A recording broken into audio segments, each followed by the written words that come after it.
I moved into this house a few months ago. It was old, built sometime in the 1920s, but it had character.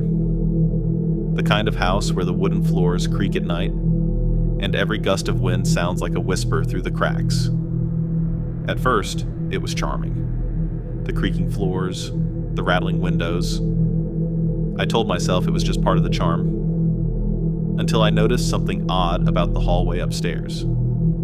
The hallway always felt too short, like there should have been another room between the bathroom and the guest bedroom. The measurements didn't add up, and when I walked past that stretch of wall, it always felt colder, almost like the air was thinner there.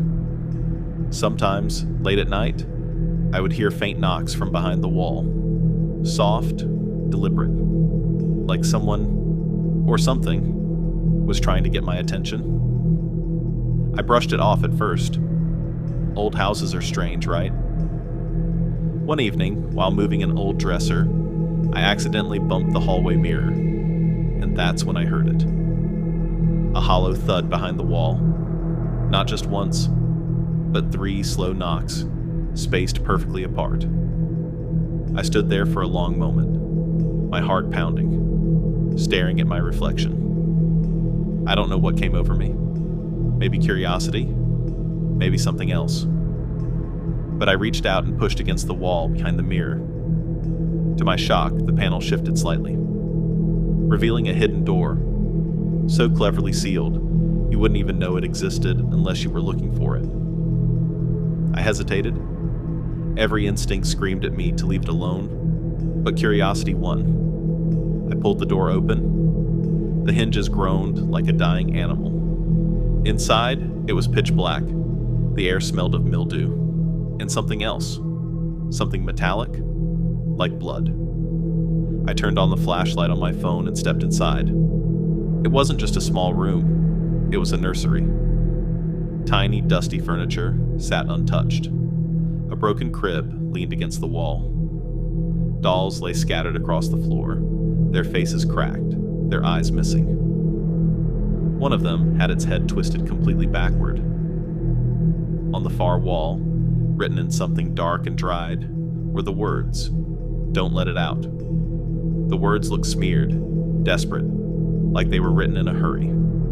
I took a step back toward the door. That's when I noticed something else. Tiny, child-sized handprints, smeared in the dust, leading toward me. I froze. The flashlight flickered once, then again. I turned to leave, heart hammering against my ribs, but as I pulled the hidden door shut, I heard it. A faint giggle, right behind me. I whipped around, flashlight trembling in my hand. The nursery was empty, but the crib, it was rocking, slowly, back and forth. There was no breeze, no explanation. The flashlight flickered again, and then died completely, plunging me into total darkness. Something cold brushed against my hand, small.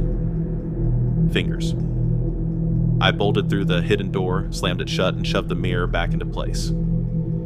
I pressed my back against it, gasping for air.